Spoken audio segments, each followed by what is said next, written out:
Hi there, welcome back to my channel. My name is Shelby and today I'm going to be going over the last week's worth of books that I've read from the 8th of September until yesterday the 14th.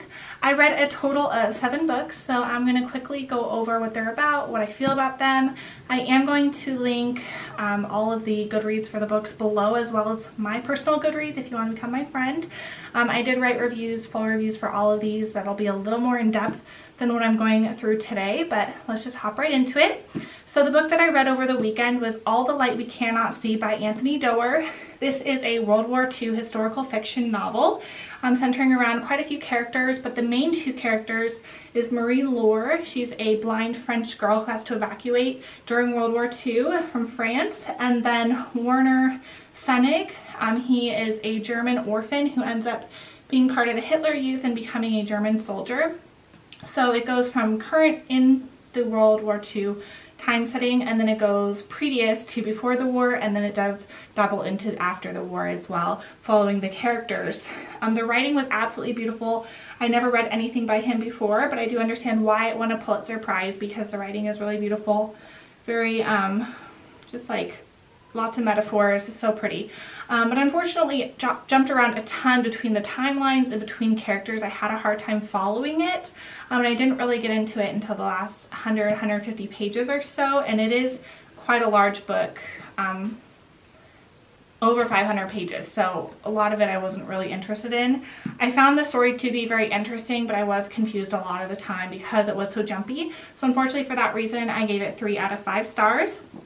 And then after All the Light We Cannot See, I read the 3rd book in the Chapel Springs romance series by Denise Hunter. It's called The Wishing Season. I read the 2nd book last week, and so I decided to pick up the 3rd because I really wanted to finish it. It centers around 2 people, Cole and PJ. PJ is the youngest daughter of the McKinley family.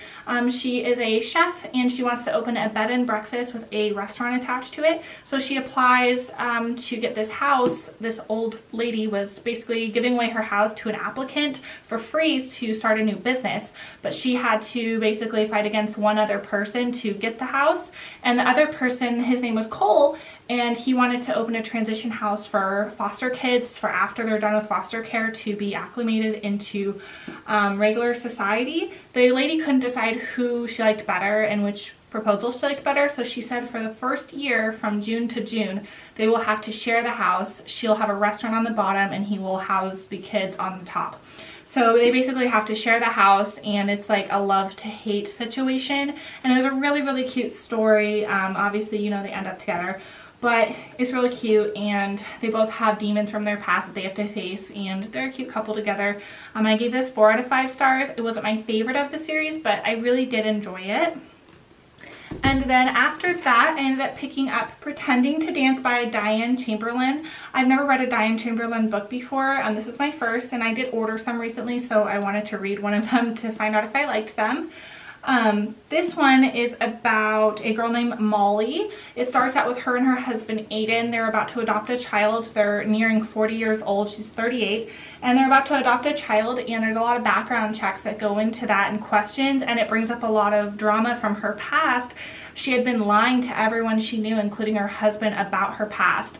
So it goes from present, and then it goes to back when she's 14 years old, so 14 years ago.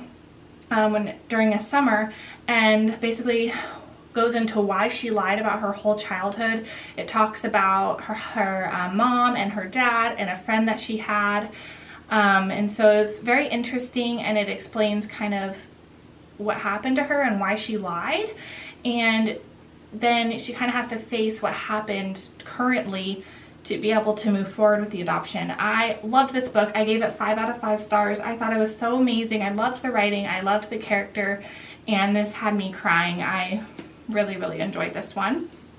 And then after Pretending to Dance, I read Pop It by Mo Hader. This is a kind of crime thriller novel. It is the 6th book in the Jack Caffrey series from Mo Hader. She's a British writer, so it takes place in England. It is about a kind of a psych ward. So it's about this one character, I think his name is AJ, and he's a nurse at a psych hospital, and there are a series of self-harming, the people killing themselves, and they're all kind of related. They seem to have something to do with each other. And there is this patient named Isaac who gets let out, and he seems to be related to those self-harm incidents, and it appears that him being let out was an accident. So they think that maybe he was killing these people, hurting these people, and so they asked Jack Caffrey, the detective, to work on it.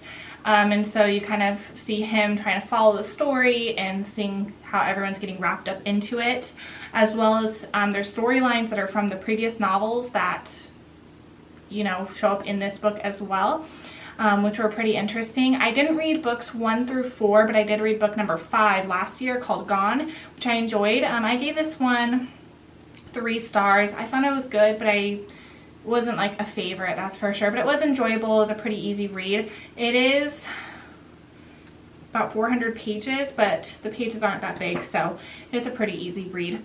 And then after that, I read Come Back to Me by Mila Gray. I have the second companion book of this as well, and I'm really excited to read it. I gave this 5 out of 5 stars. It is about a girl named Jessa. You find out in the beginning of the story that her brother's in the military as well as her boyfriend, and someone comes to her door and she sees a military car out front. They're both deployed, so she knows that one of them died, and she wants to know, was it my boyfriend who died or was it my brother who died? And then it goes back to, like, I think about a year prior, and she is turning 18. She's about to graduate high school, and her brother and his best friend just came back from their deployment that was 9 months long. Her brother's name is Riley, and her brother's best friend is named Kit. And she started to develop feelings for Kit, and so seeing him in person, she just brings back all her feelings for him, and it jumps between the perspective of her and Kit, so Jessa and Kit, and it turns out they both have feelings for each other, and they just want everything to do with each other, but it seems just really hard because Jessa's family, it's a hard dynamic. Her dad is military and he is very hard on her, and then Kit feels like he can't settle down to anyone because he's just going to be leaving in 4 weeks for another year. And so you see their romance, and I absolutely loved this book. Like I said, 5 out of 5 stars. This had me really crying my eyes out. If you need a good cry, this one is good. It's also a new adult romance, so it does have quite a bit of steamy scenes in it, so if that is your jam, I highly recommend it. I am going to pick up the next one soon because, like I said, I absolutely loved it.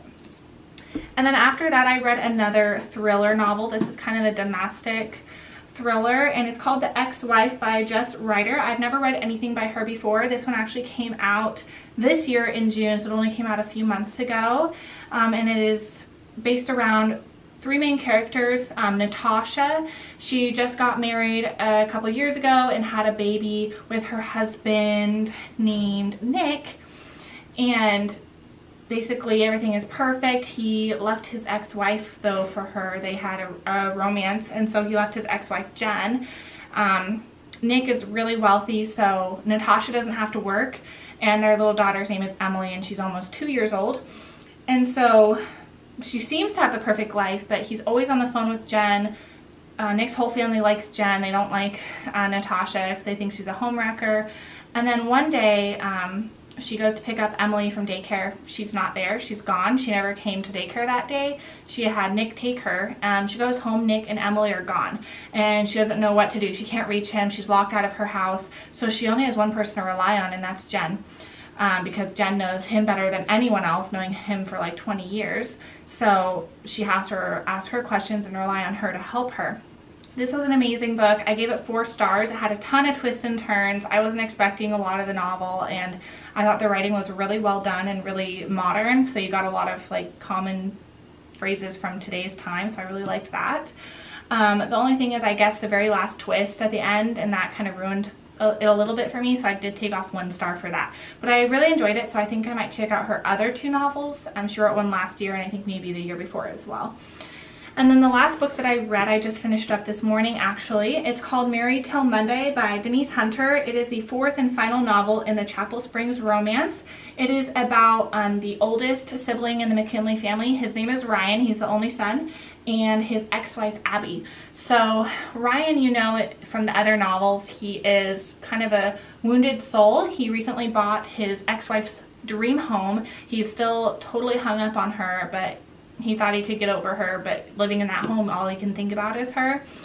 And so he's living his life in that home, and he gets a call from his ex-wife's family about a anniversary party to go to, and they sound like they don't know about the divorce. They live far away, they're not really close to Abby, and he's like, wow, like, I guess they don't know that we're divorced. They ask him to go to the anniversary party, and he agrees. And then he shows up at Abby's door like a state away and says, we're going to take a road trip. We're going to go to that party. Since you never told them we got divorced, and we'll pretend to be married till Monday. So it's about them taking the road trip over there. He wants to win her back. He thinks this is the perfect moment to win her back. So it's kind of, you know, the story of them, if they want to work things out, if they don't want to work things out, how the whole road trip happens. And it just like kind of goes from there. I enjoyed this book, but not as much as the other three. I enjoyed seeing the story wrap up, but I really didn't like Abby. I thought she was a really terrible character, but I did like Ryan. So I gave this one 3 out of 5 stars. Definitely not a favorite. So those were the 7 books that I did read this past week. Like I said, I'll leave all the links below to all of the reviews and their Goodreads pages. I hope you guys enjoyed this video, and I'll see you soon. Bye.